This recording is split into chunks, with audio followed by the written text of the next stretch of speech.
Hello, everyone. Welcome to Tea with TPS, informal conversations with thought leaders in India and abroad. Today, our distinguished guest is Ambassador Sarath Sabharwal, one of India's topmost experts on Pakistan, having served in Islamabad as Deputy High Commissioner and later High Commissioner. He has also served in many multilateral and bilateral posts. He has recently written a book called India's Pakistan Syndrome, Conundrum, India's Pakistan Conundrum. It clearly spells out how difficult the situation is. So the subtitle is Managing a Complex Relationship. There have been many books on Pakistan. Some writers are characterized as hawks, some others as doves. But Ambassador Sarath Sabharwal is neither of them. He is a very balanced, sympathetic, and realistic observer of Pakistan. And he has analyzed the situation with clear precision and understanding and insights. Therefore, this book can be called a must-read textbook for those who are interested in Pakistan. I myself learned a lot from it. We know a lot about Pakistan from different sources, but here is a comprehensive account, very detailed, with precise references and studies, which would make it a textbook for those who want to understand Pakistan. Welcome, Sarath. Thank you very much. Thank you, sir. Well, this is a good opportunity for us to talk about your book. I was very fascinated by it, particularly because not many of our Pakistan experts write books. Most of the conversation on Pakistan are dominated by scholars, students, experts, etc. But someone who has dealt with Pakistan for an extensive period of time, we have others also. But apart from Raghavan's book, I have not seen a complete book written by our Pakistan expert. Why is it that our officers are reluctant to write their stories about Pakistan? And like you. Yeah, well, it's true that the number of books written by diplomats on Pakistan is far smaller than those written by academics and journalists who give an account either based on reports from third sources or based on academic studies and so on. That I think partly is also a function of the number of persons in each group.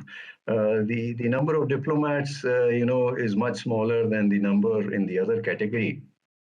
And I would also say that practitioners' perspective has not been altogether missing.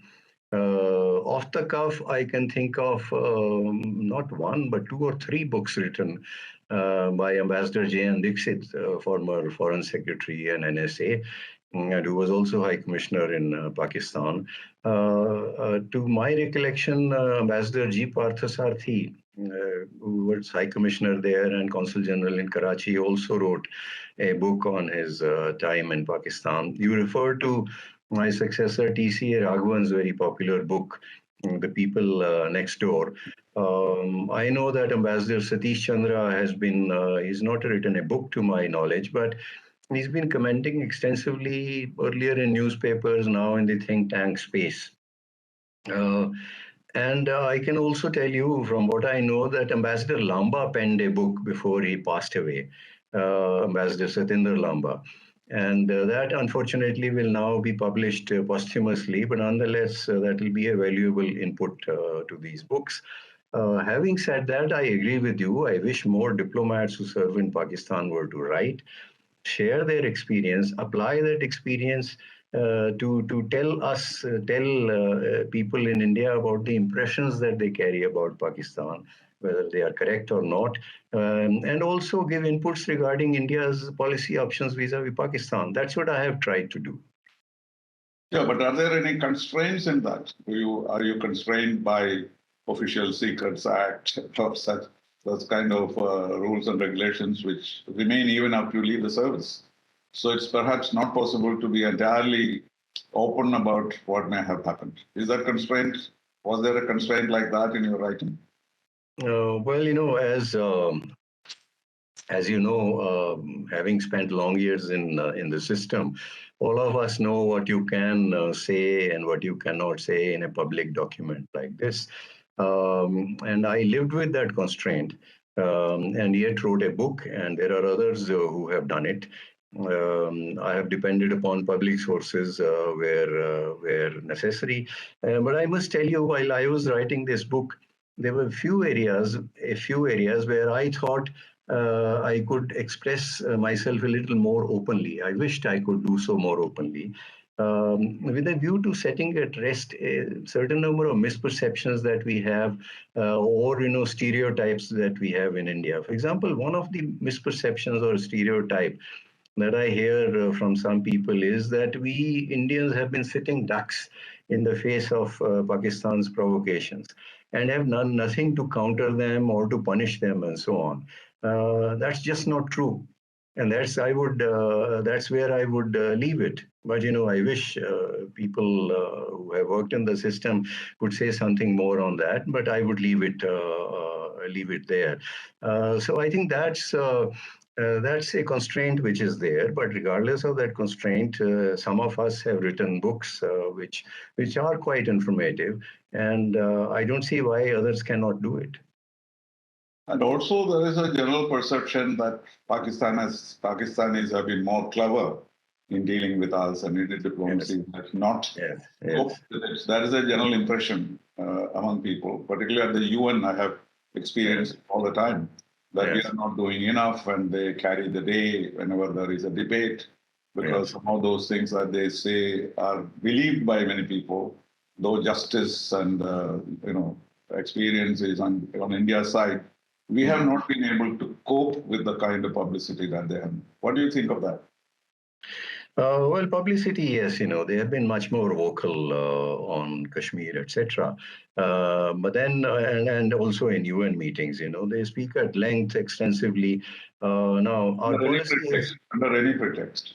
our policy has changed on that from time to time. There are times when we have given lengthy replies, and may I say that that's exactly what they want us to be.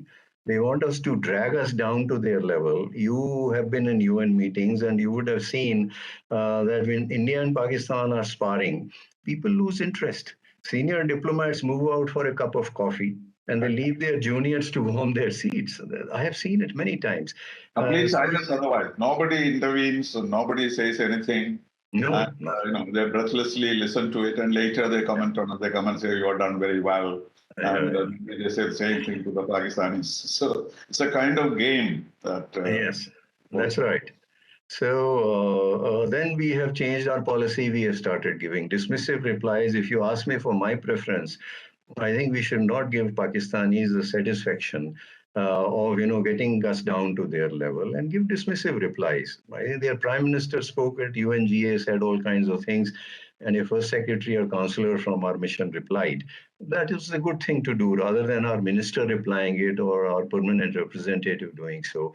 Now that at times gives an impression to people that the Pakistanis are winning the game, or they come out better against us. But I don't think that's the case, because when the chips are down, when it matters, Indian diplomacy has always been successful in thwarting their designs. well. I was at the UN as deputy permanent representative, and the policy was that the DPR will be the Pakistan basher. So it has Yeah. changed. Sometimes it goes down to first secretaries, but at Yes. that time the PR must keep out of it and the DPR. So I should run Yes. from committee to bash Pakistan and of course get it Yes. from there. But Yes. that has changed now. I think that because '93 was really tough because they had felt that after the Cold War, we would not get the kind of support we got earlier from the Soviet Union, etc. So they made a desperate attempt between 62 to sorry, and 92 and 95, in order to get us into every committee, starting from the Security Council down to human rights and various other issues. But that we certainly not only survived it, but also we managed not to have any resolution passed or introduced even Yes. in most of these. So there was general support for kind of non-activity on Kashmir. And That's right. most people will simply say, bilateral, this should be resolved bilaterally. Even China, which is a party to the conflict, but even they say, this is bilateral and you must resolve. Even I think 2 days ago, the Chinese ambassador spoke about the need for India and Pakistan to resolve these problems. But the real crux of the issue, as far as India's position is concerned, I don't know how many people appreciate it. Because in the UN, the tendency is to say, implement the UN resolutions. Nobody disputes. But the resolutions, nobody has read, it appears. Because they talk about plebiscite and so on, there are various conditions. And we also do not say, okay, we are ready for a plebiscite tomorrow if you fulfill the conditions. We do not say it that much, So there is an impression among people who do not care. You cannot go and tell every diplomat that are 3 parts of the resolution and if Pakistan has to vacate Kashmir and we have to have our own administration, then not all plebiscite. And so there is no. But there is a general impression when they say that there is a Security Council resolution which is not implemented, they win a point among people who do not really go deep into it. No, that's a propaganda which they carry on. Our position has been explained time and again, and those who study it, they know it very well. And I would also recall to you that in early 90s, they introduced a resolution in the Commission on Human Rights. Yes, it was on human rights situation. And at the end of the day, they had a few votes in their favor, less than 10, less than 5 maybe. And we had probably 1 or 2 more than their votes in our favor. And the rest said, we'll abstain. So the resolution wouldn't have carried. They had to eventually withdraw it. So there have been a number of success stories. Wasn't it? Yes. And then, but their propaganda carries on. We respond to it every time. But I don't think we should come down to their level. That's exactly what they want to do.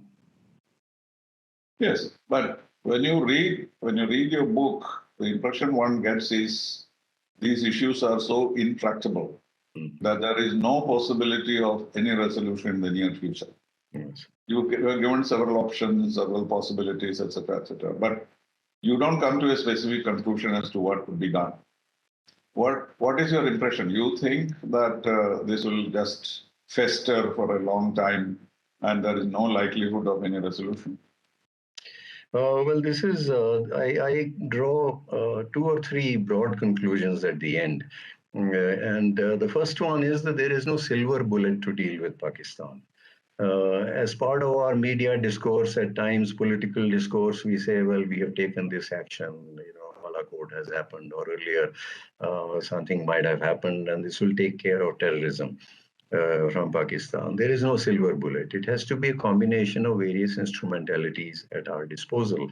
Then again, based on what I see in the Pakistani state, and based on my experience of others, I call it a game of snakes and ladders. You climb a ladder and then, Pakistani establishment does something, it brings you crashing down. I don't think it is possible to completely normalize this relationship until Pakistan resolves its dysfunction, which is not going to happen anytime soon. Put it simply, you cannot normalize your relationship completely with a state which is not normal. But an important point that I make is because you cannot normalize it completely does not mean that you do not manage it. Manage it to bring down the levels of volatility and violence. And then ensure that it doesn't distract our attention from other more important problems. Now, for example, a more serious challenge from China. So it doesn't mean that we do not manage it or we leave it to a free fall or we leave it entirely to our security sector. So what I recommend is that in the foreseeable future, the best we can do is to manage this relationship. And be patient, as you said. Yes, be patient, manage this relationship. Do not set your sights too high. There is going to be no big bang solution. When you do that, you have disappointment, then you start saying, look, dialogue doesn't serve any purpose. What is the point in dialogue, etc., etc. So manage this relationship by combining deterrence with selective punitive approach, calibrated, but also dialogue and diplomacy. As a diplomat, and you would, I'm sure, agree with me, you have vast experience of diplomacy. I cannot accept the proposition that diplomacy and dialogue have no role in this relationship simply because it's a difficult relationship. True, it's the dialogue route has not been able to change the fundamentals of this relationship so far, or change radically Pakistan's overall approach towards us. But it can and it has served a lesser goal, nonetheless important goal from our point of view of managing this relationship. And what do I mean by managing the relationship? Try and keep the violence as low, volatility as low. Try But it is and in our hands. Keeping volatility low is not in our hands. They are the ones who are no, the no, inter- obviously, but from their side, provocations continue. So you combine those instrumentalities, put them down, but continue to make efforts from our side to manage the relationship and not leave it in a state. I have in mind, for example, the situation after Uri, where I think we felt that it was essential to adopt a punitive approach of firing on their posts, which were helping infiltration, or on the terror launch pads. We adopted that policy, and the ceasefire collapsed. What we couldn't do was to calibrate that policy, to make sure that it was implemented for some time. A message went home to Pakistan, and then we tried to control it. I asked myself, it continued for 4 years until last year in February. The ceasefire on line of control was restored as a result of dialogue again between the heads of our intelligence agencies, going by the media reports, brokered by the UAE. So it was dialogue nonetheless, not by diplomats, which not were formal dialogue, but behind the scenes. factual. Now, I ask myself whether existence of some kind of dialogue or context could have ended that cycle a little earlier. Did all those deaths that take place of soldiers and civilians on both sides did they serve any purpose, a significant purpose from our point of view, other than giving a message to Pakistan, which would have gone home to them within the very first few months of our adopting that policy. So that's what I mean. At least from our side, punish them by all means, exercise deterrence, but also keep the channels open to manage this relationship better, not leave it in a state of free fall. But the policy is not to talk unless they give up terrorism. That has been the policy for a long time, but we used to interrupt it once in a while when we felt that there would be some benefit in talking. But since the present government came to power, that policy is being implemented very strictly, other than track to diplomacy, but there is really no conversation. Our Prime Minister did not speak to the Prime Minister of Pakistan even in summertime. And so there is that policy is being strictly followed. The result of that is that what you talk about, collective development and states in each other's economic development, etc., which was possible through SARC, that has also become moribund. So will this policy take us far forward? Because as of now, there is comparable peace on the border. And so if that is enough, is it all that we need to do? Well, I examine dialogue versus no dialogue. You might have seen that chapter in my book at some length. And I do it because in the last few years, that's been a very prominent part of our policy. And it seems as if, it has taken a disproportionate time of our national debate on Pakistan. And this is what I have to say about dialogue versus no dialogue. My conclusion is dialogue per se is not a concession to Pakistan. And it need not result in a concession unless we decide to make one. Whenever we have not been talking directly to Pakistan, we have either talked through guns, which once in a while has brought in the intervention of influential countries, or we have talked through third countries. You would know that we have often done messaging, which I mentioned in my book, to third countries, notably the United States, who I believe serve their own interests first before they serve the interests of India and Pakistan. And the third one is there is no evidence at all that when there is no dialogue, terrorism goes down. I do not have those figures here readily before me, but if I take an example, 2012, the figure of casualties in terror violence in Kashmir and on the line of control as a result of firing, etc., had gone down significantly. It was very, very low figure, in the 20s and so on, and lowest in years. Fast forward, and that's when we had structured dialogue with Pakistan going on in 2012. Fast forward to 2018 when we didn't have dialogue, and this figure had gone up to high figures of 80s and so on. So there is no evidence to say when there is no dialogue, terror goes There's down. no link either on this. It is a Not terror. that there is a real link. If there is no Yes. dialogue, there will be less terrorism or otherwise. Less terrorism. That depends upon many other factors, their preoccupation at home, FATF, etc., etc. Now, you asked me about the current situation, that, there is relative peace and there is no dialogue. But as I said earlier, this is because of their home situation, their economy is very bad, they are too preoccupied, it's a fractious polity now, and B, because of the FATF scrutiny, which lasted very recently. And now we'll have to see how things They have move. been let off from the grey area.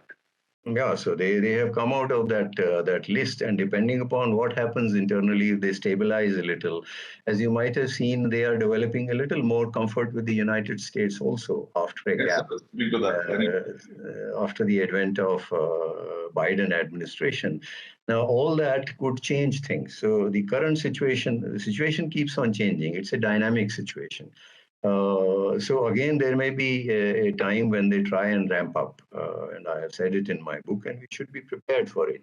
When that happens, you should be willing to exercise your deterrence, also punitive approach, but also keep channels open again to manage it and to bring down and of course we must keep an eye for opportunities to move Pakistan more substantively on a positive path. After all, I describe in my book in detail. In 2011 and 12, we were able to do very substantive work on trade between the two countries. It But couldn't be carried to its. gone. Yeah, yes. And then I have spoken of the back channel work during the Musharraf era, which again couldn't be taken to its logical conclusion. So, Up to Agra, it worked. It appeared to be working. If there could be an agreement in Agra, I don't know what the details are, but we very close to an understanding in Agra, didn't we? Well, Agra, my own reading is, I must say that's not a first-hand account. I have gone by published material, but I know One has read the idea was to explore the mind. This is what Mr. Advani writes in his book. He says that he was the one who had been speaking to the then Pakistan High Commissioner Ashraf Jahangir Qazi. He was getting signals that this military dictator, who was the chief CEO initially of Pakistan, he was going to leave that post and move to the post of president, etc., etc. That he understood the problems that Pakistan was also facing, and the idea was to explore his mind. And my own conclusion is that such high-level meetings should be prepared in advance. That's what was done for Vajpayee's visit to Lahore in 1999. Everything had been tied down to the last detail. Then things went well in the during that visit. Of course, later on we had the Kargil fiasco. That's again the Pakistani army sabotaging. In Agra, it seems to me, I cannot confirm it, that since the idea was to explore, they tried to put together something, but Musharraf was very stern on, saying that these are freedom fighters, etc. I didn't want terrorism to be given a prominent place, etc., etc., and it fizzled out. Yes, I know. So there are several occasions through back channels we have been able to make some progress. Yes. It always gets sabotaged. Of course, the reason for it is even when you say dynamic, personalities do not seem to come. Whoever is the prime minister, policy comes back to the same. And the reason, of course, we know because of the role of the army. So can this be broken at any stage? That's an internal matter of Pakistan, not something that we can do. But will that be the eventual solution? Is there a fully democratic government in Pakistan? Do you think there's a better chance of developing better relations with India? I think so. I say it. There are people who say that, why not the army? If they are the real power center, why not talk to them? We talk to them, yes. So we talk to them and we resolve the problems. And the suggestion seemed to be that by talking to them, you can change the fundamentals of this relationship. I have two things to say there. One, that our contacts with the army have not been altogether absent. And I'm not talking of DGMO's hotline or the commanders talking on the line of control during crisis situations and so on. I have mentioned one or two instances where I was given a message by a senior military interlocutor in my book. So there are contacts there. And what I say is that we should engage with any and every stakeholder in Pakistan who is willing to engage with us. This includes the army. But when we engage with the army, we should be clear about the fact that that is not going to change the fundamentals of the relationship unless they revise their worldview, unless they stop giving preference to their institutional interest of low-level tension with India and sustaining the India bogey for their primacy in the Pakistani polity. It's not. But if they are willing to talk to you, you must talk to them to manage this relationship better. And that's exactly what we did. We talked to the intelligence agency, which probably was the head of the ISI, which led to the ceasefire, restoration of the ceasefire on the line of control. Now, given this vested interest of the army, it is my belief that politicians who eventually know the pulse of the people. And I can tell you the last three elections in Pakistan, at least last three elections, Kashmir and India-Pakistan relationship was not an issue of any consequence. I was there in 2013, I can tell you that. And then ask a Pakistani politician to win an election on the plank of Kashmir, you will not be able to do it. What people want, they focus on is bread and butter issues. So a politician who is to win the election without any help from the army, without rigging, etc., he'll pay a little more attention. Politicians, I would say, are not, all well disposed towards India. But prominent Has there been politicians. a case where the politicians have been able to change the position in any manner? Or is it all under the control of the army? No, so far entirely in the control. They have made some difference. For Nawaz example, Sharif was not able to make any headway. the PPP government, for example, they gave a green signal for normalizing trade with India. That's what led to 2011-12. Prominent businessmen told me that they had spoken to army leadership at that time, probably General Kayani and DGISI, and told them that this was essential for the Pakistani economy, more important for the Pakistani economy, that a green signal had been given by them also. Eventually, it could not be implemented. There may have been some signals from the army also, but it was two sectors or three sectors, I would say: the pharmaceuticals, the automobiles, which had fat profits to lose in the event of normalization of relations with trade relationship with India, and the farming sector, where there were apprehensions that India would, dump agricultural goods in Pakistan. So I think that's what. And then while the Pakistanis were trying to resolve that problem at the beginning of 2013, there was an incident on line of control. We were facing an election in 2014. So there was strong opposition to any normalization with Pakistan, and it all then got aborted and could never be done. But I can, for example, take the example of a politician like Nawaz Sharif. People say he's interested in normalizing relationship with India because he has trade interests. That may be true, but I believe He was a businessman, so he understands that. He understands, but I believe he and some other politicians like him who are capable of winning power electorally, they also want to do it to undercut the salience of the army. They realize that so long as this tense relationship with India remains, the army will continue to ride high. So they also see it as a way of undercutting their salience. So there are these factors at play.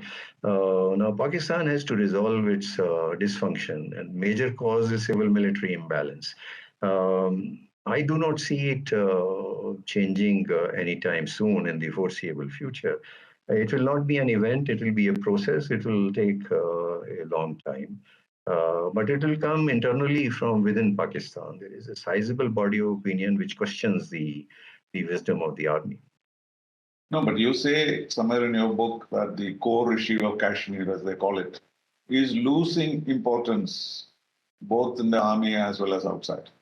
If that is it not a good sign that they feel that this is need not be the core issue? You could set it aside and develop good relations or anything of that kind. Not in the army. I think what I have said is that this issue does not resonate with the Pakistani people as it might have resonated at one time. Again, I come back to my point. If this issue was something weighing on their mind, it would have been an issue of some consequence in Pakistan's elections, which has not been in the case at least in the last three elections. Relatively free and fair, 2008, 2013, rigged election 2018, but even then it wasn't an issue of any importance. It is kept alive essentially by Pakistan's establishment and their ecosystem for two reasons. One is to as a stick to beat India with, and B to stir up trouble in the valley from time to time to bleed India. And it's true that the establishment can stir up short-term hysteria on Pakistan. And internationally, there is an impression that India and Pakistan are equal or must be dealt with, they are balanced. That kind of impression they have been able to create because of Kashmir. Otherwise, there is no comparison between India and Pakistan in terms of strength. But a certain amount of equality is attributed to Pakistan because of this particular issue, don't you think? Yeah, they try various things. They have used this issue, tried to use this issue. They have tried to use the nuclear issue, which of course has some impact on our relationship. We can probably come to that a little later. But they talk of this relationship of equality. They would tell me whenever I went to, for example, to the National Defense University, there's emphasis on relationship of equality. And I told them we understood the concept of sovereign equality of nations enshrined in the UN Constitution. But there is an obvious gap between, a country and another country. And India will certainly not cut itself down to the size of Pakistan to give them a feeling of comfort. They should go by India's intentions, which have never been aggressive. We have tried to normalize this relationship. The trouble has come from Pakistani side. We've been questioning our territorial integrity, try to change it, the territorial reality first through wars, then through terrorism, etc., etc. I think that's the situation. Well, the factor here is China-Pakistan relations China-Pakistan and US-Pakistan relations. The second one, this US-Pakistan relations keep changing, shifting, and at one time almost non-existent. They dehyphenated India, Pakistan, etc. But still now, after the Ukraine war, where probably the Americans felt that we were not being entirely friendly to them in this case, is that the reason why they have now warmed up towards Pakistan? It's been a transactional relationship, as you rightly described it, where the Americans have needed Pakistan's strategic location slash their assistance to promote their interests. And Pakistan, in turn, has wanted the help of an external patron to underwrite militarily and economically their ambitions vis-a-vis India. This relationship neither helped the Americans, the Pakistanis indulged in double dealing with them, nor the Pakistanis. This has encouraged them to continue indulging in adventurism, living beyond their means, nor of the region. Saw what Afghan jihad did to this region and unleashed the kind of forces that are troubling. What has happened now are a number of factors, I believe. Imran Khan, he was very difficult. He didn't want to cooperate with the Americans in counter-terror efforts in Afghanistan. With him gone, that one irritant is gone. Again, they are reported to have. He came to grief on account of that.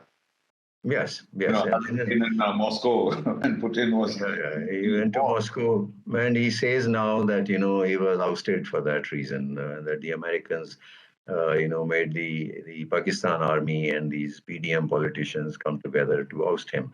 So, secondly, I think they have helped, rendered some kind of help, it seems, in the killing of Ayman al-Zawahiri, either by providing information about his location, or as the Taliban allege, by allowing use of their airspace for American drones to operate.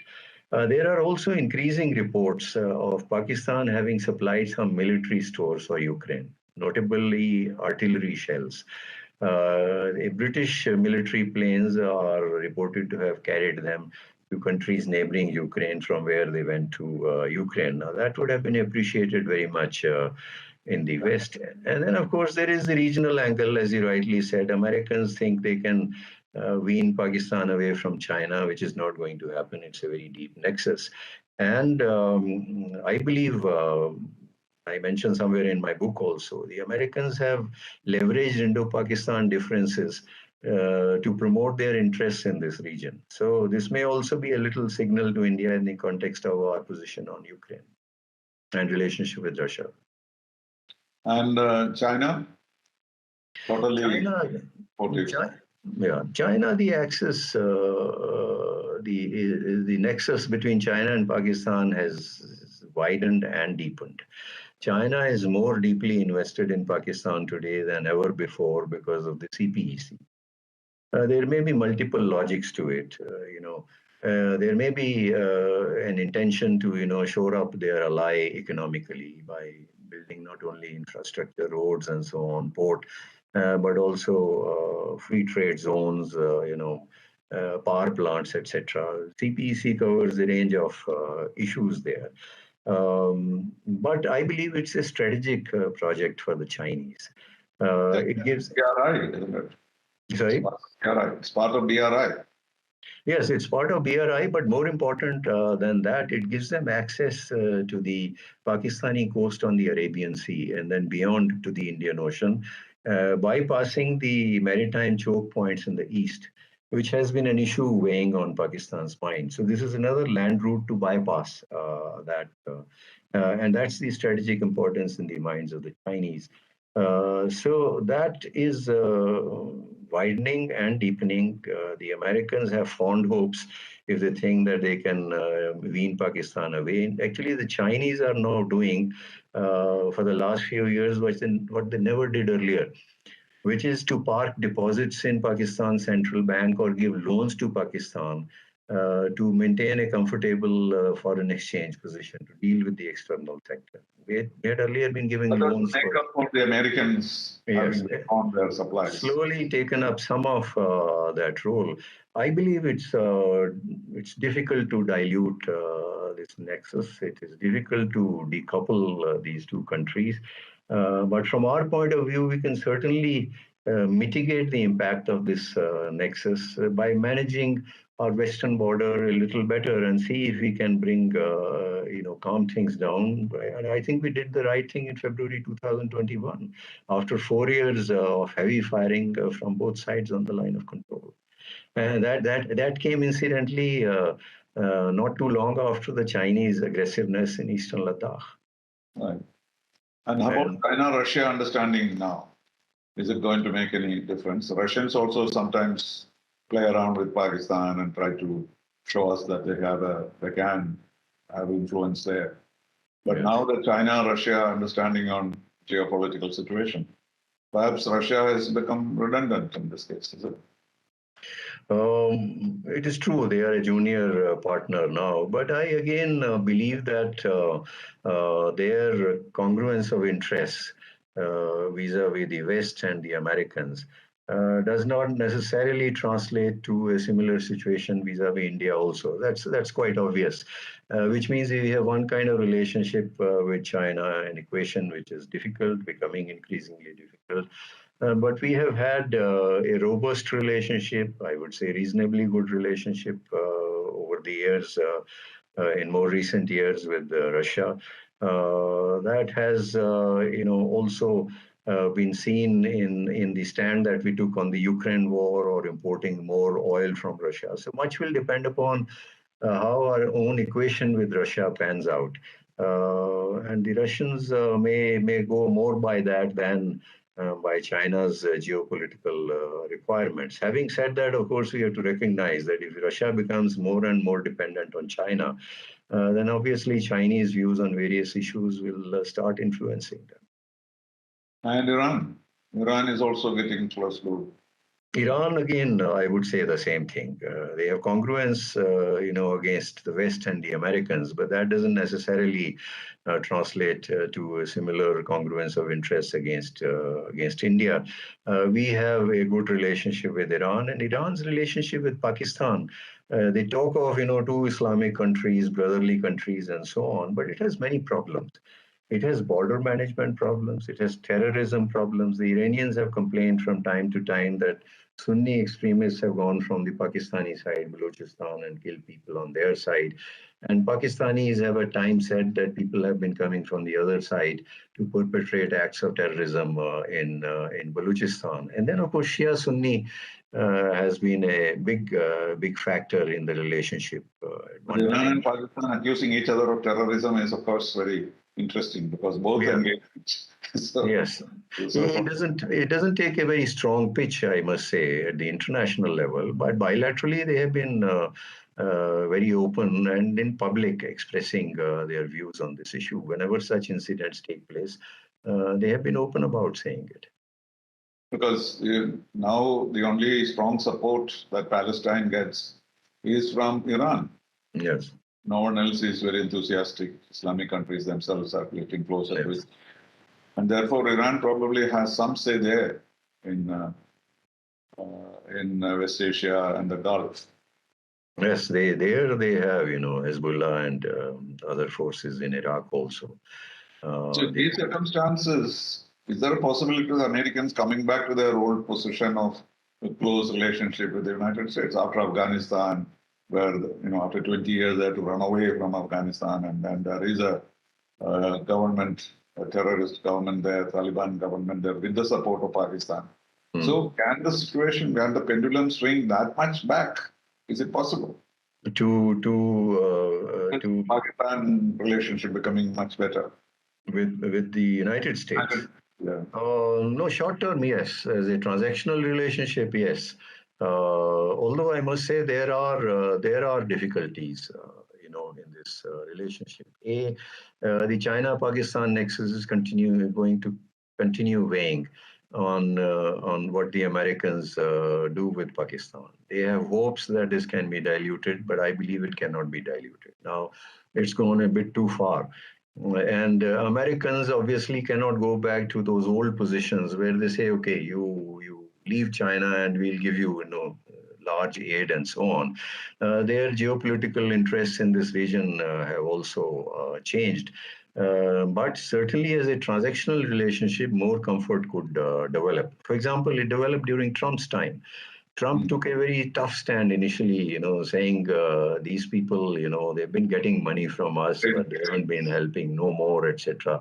He suspended security assistance. But then he wrote a letter to Imran Khan. He got them into the FATF grey list. Americans were the most active in doing that. Having done that, he wrote a letter to Imran Khan saying, please help us in Afghanistan. So, on the one hand, you were putting them, sending them to the grey list of FATF. On the other hand, you were building negotiations with a force, the Taliban, which you had described as terrorists for a long time, and they were listed as terrorists at the UN. So, transactional relationship can develop, but that's uncomfortable enough from our point of view. I won't talk about old days or hyphenation and so on, but the problem is that when Pakistanis have a little more comfort with the Americans, the propensity is to be a little more adventurous with India. So that has its own implications. The old Cold War mentality could be. Yeah, that's what, Cold War, they were on their side and not India. And that's an interpretation. And was it yesterday or the day before, our defense minister said that our mission in Pakistan will be completed only when POK is restored. Mm. This is a fundamental change in our position internationally. How do you think this will develop? Is it merely a position for the sake of bargaining with Pakistan, or is it our determination to do something about POK? It's been our national position. Let's face it. Yes. What he's saying has been our national position. All governments have expressed it, and I believe that whatever negotiations we have held with Pakistan to do something different, let's say freezing the No, he territorial reality. talk about the pathetic situation of Muslims Yes. in Pakistan occupied areas. Yes. We have not spoken about it much in the Yes. past. So I was coming to that, so that's been our position that, this belongs to us. All of that, all of Jammu and Kashmir is part of And it. whatever negotiations we may have held, which take away from this position, have been without prejudice to this position. So that's quite clear. Now the emphasis had changed. It has changed the discourse that accompanied the Article 370 move. There was a good deal of mention of taking back not only this territory but also Aksai Chin. Yes. It was very, very forcefully mentioned. And it has also been said that, people on the other side are suffering and when we build things which are so good on one side. We don't vote against the Chinese on Xinjiang. Yes. The Commission.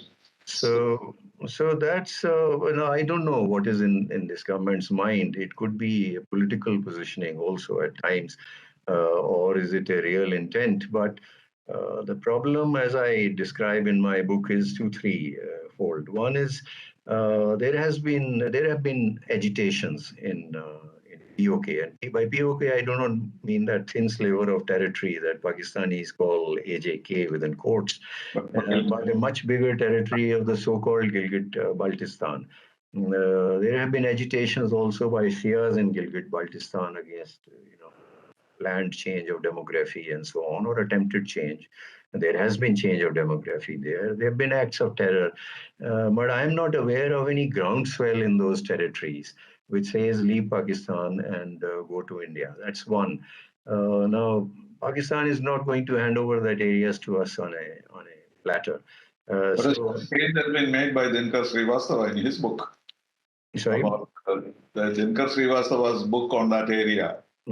Explains in great detail how the whole thing was managed in a particular way, undemocratic manner. People have been badly treated. False treaties were created. All this is there. So it had picked up some momentum at that time. Whether I think going into our policy or politics, I don't know. So he has established quite a bit of a case against Pakistan in treating the POK. No, the fact is, I do not know those details. The fact is that Pakistan, which talks about our 370 move, has not only changed the legal status of those territories illegally occupied by it, but also the demographics of those territories. So they have a lot to explain. As I said, there have been agitations against malgovernance. That's been common against change in demography, acts of terror again. But I'm talking of a groundswell, which would tell you that those people want to leave Pakistan and join India. So if it is by force, then obviously it means a war with very high human and economic costs, which most probably China will also get involved because they are deeply interested in Gilgit-Baltistan, a resource-rich territory, their access to Pakistan, to the Pakistani coast on the Arabian Sea, and so on, and very critical for the CPEC. So we'll have to contend with two adversaries if we decide to take it by force. I think we need to keep all these constraints in mind. That's all that I'm saying. We talked a little bit earlier about the nuclear issue and the situation in India-Pakistan having changed after 1998, because now a conventional war is not possible. And that way, maybe the situation has stabilized because both are nuclear weapon states. But the fact that Pakistan does not have a known first use doctrine, they are using the nuclear threat as multiplication of their forces in Pakistan. That is, they are able to face India more strongly because of that capacity that they have. So does it mean that there shall be no conventional war ever? No, on the one hand, it may have, made it more difficult to carry out a conventional war. On the other hand, it has or stabilized the situation a little bit. That's what you mentioned earlier. But on the other hand, it has created a problem for our point of view. As you rightly said, they regard it as a force multiplier from their side. And they also regard it as an umbrella under which they believe, at least so far they have believed, they can carry out acts of terrorism brazenly. That's been our problem. And what I have explained in my book is that while the nuclear dimension of the relationship, of this tense relationship between the two countries, has not ruled out completely the use of conventional military power by India. After all, Kargil showed that we could use it. Balakot in itself was use of military power to hit a terror target in Pakistan proper. But it has made it more difficult for us, if not very dangerous, to wage a large-scale military campaign to give a decisive blow to Pakistan, something on the scale of Bangladesh, to secure a more enduring change in its behavior. You see, all these, like the Balakot strike, etc., it does impose a constraint on them, but it does not have the potential to bring about an enduring change in their posture towards India. That would require. Because at one point you say, I don't know whether I understood correctly, say that the solution can be an all-out war, which Yes. all. No, but is that thinkable? That That's exactly the point I am making. From our point of all view. war will create that change, different situation. That means we occupy a lot of their territory and then the Yes. lines we redrawn. Yes. But in such situations, in earlier situations where we have won the war, as it were, we have always gone back to the old situation. So how is that going to change? Shimla is there, and Yes. even 71 Bangladesh war, we gave away whatever we conquered. So can a war ever be a solution? No, those are additional constraints which would arise in case we go in for that kind of war. But what I am saying is, I examine it in the context of some tactical moves that we made, whether it was the cross-border raids, the surgical strikes, post-Uri, or Balakot strike, etc., etc. And I say that these are important, these are needed from time to time, but they do not have the potential to secure an enduring change in Pakistan's behavior. For that, we would have to wage a very large-scale war. I'm not recommending it. What I'm saying is that for that, it requires a large-scale war to give them They're a excluding it, as it were. They say that could be a possibility, but that's not the option, right? crushing blow to secure a more enduring change. Then that war, besides running into the kinds of problems that you have mentioned, the international community, 71, and so on, heavy human and economic costs, that could also go towards the red lines for use of the nuclear weapons defined by Pakistan. There were 3, 4 red lines which were laid during Operation Prakram. That India occupies a large part of Pakistan's territory, destroys large part of their forces, or destabilizes Pakistan, or imposes an economic strangulation, which meant a blockade of the coast, etc. Pre-nuclear period. Yeah, so there is a lot of brinkmanship in that position, obviously.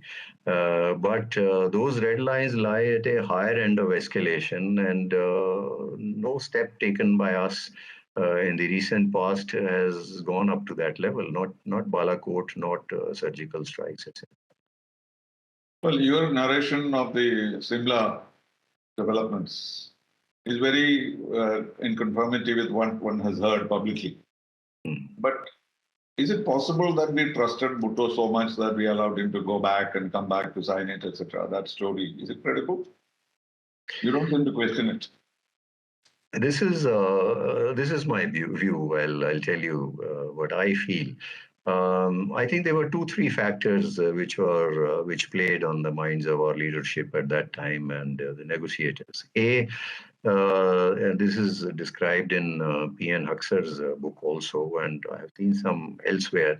The Pakistanis were telling us that if Bhutto signed on to freezing the territorial reality into a border, he would be disowned by the Pakistani people. There'll be turmoil there, turmoil which will trouble India also. And our negotiators seem to have bought that argument to some extent. There is another factor which P.N. Huxer mentions in his book, which I have quoted in my book also, where he says Mrs. Gandhi had apprehensions about what would be the reaction within India if she did it immediately.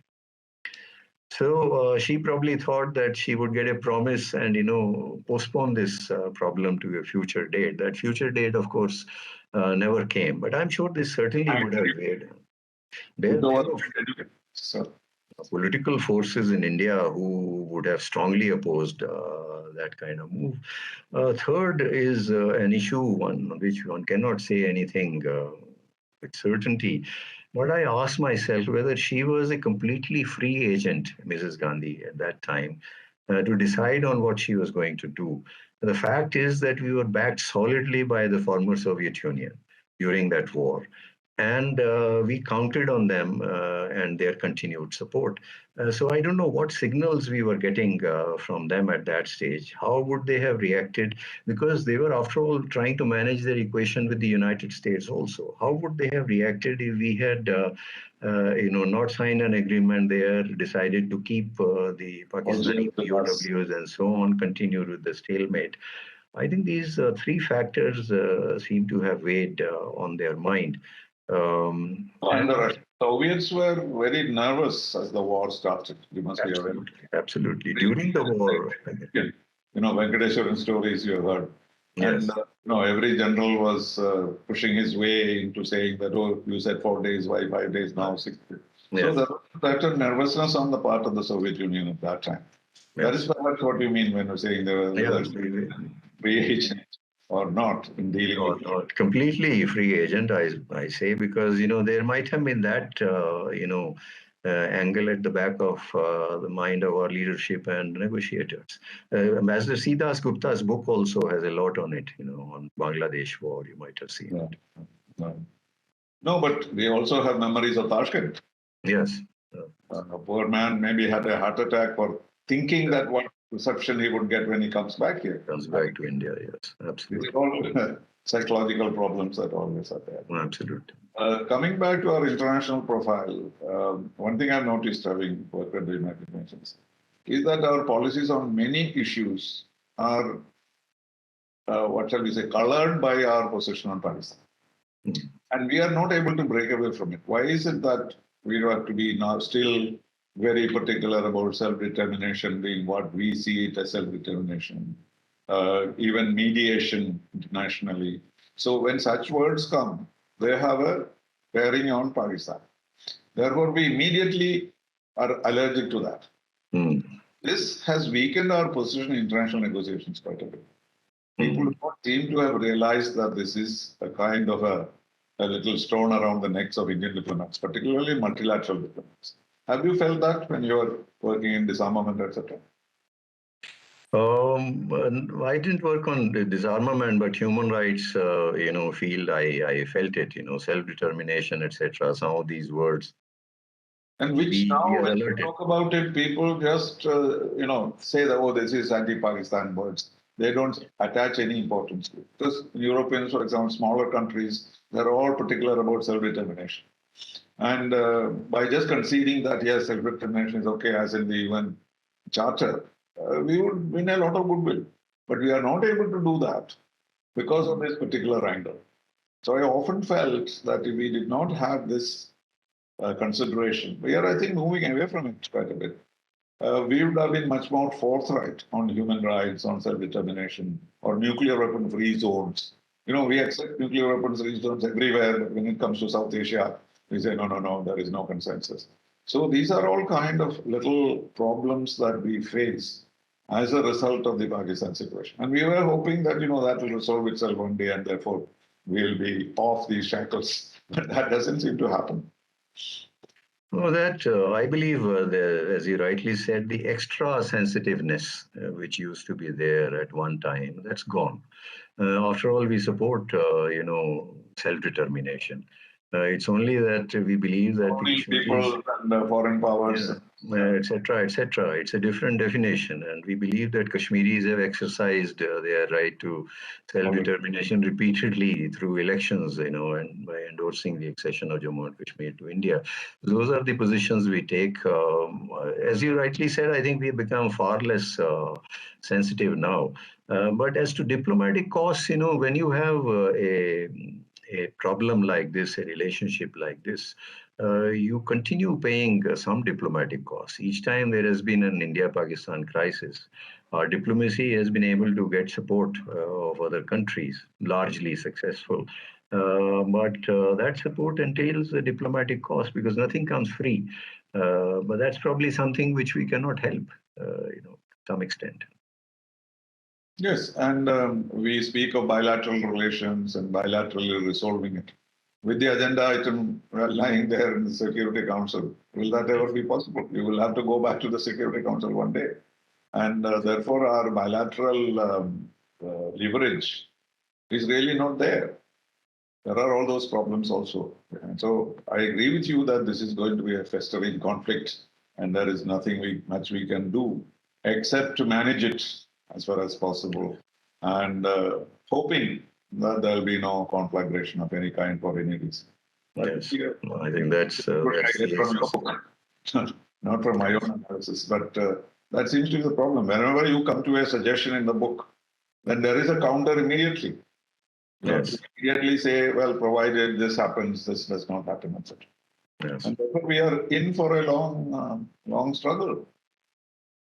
Looks like unless there is a miracle and Pakistan resolves its dysfunctionality.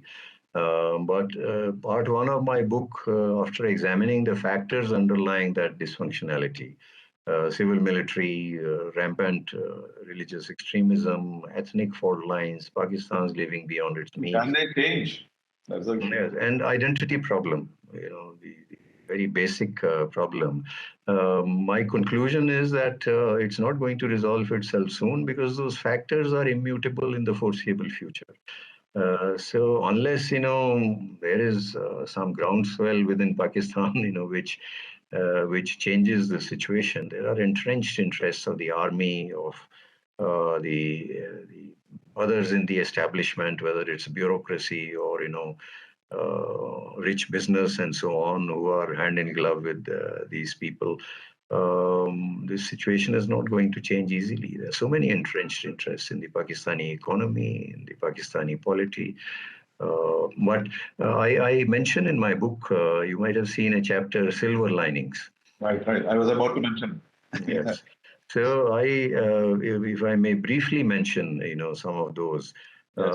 And the point that I make is that you need to make a distinction between the Pakistani establishment and the Pakistani people, and adopt a more nuanced approach for three reasons. There are more silver linings which I have mentioned there for three basic reasons. One, I believe there is a large constituency in Pakistan, and I explain it in my book, which realizes the value of a stable relationship with India in its own good, in its own selfish interest.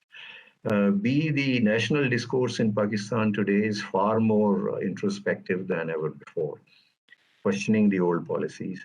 Primarily because of information revolution, a lot of information is available to people through the internet and social media, etc., etc. They are not dependent on the establishment of Pakistan Radio TV for that information.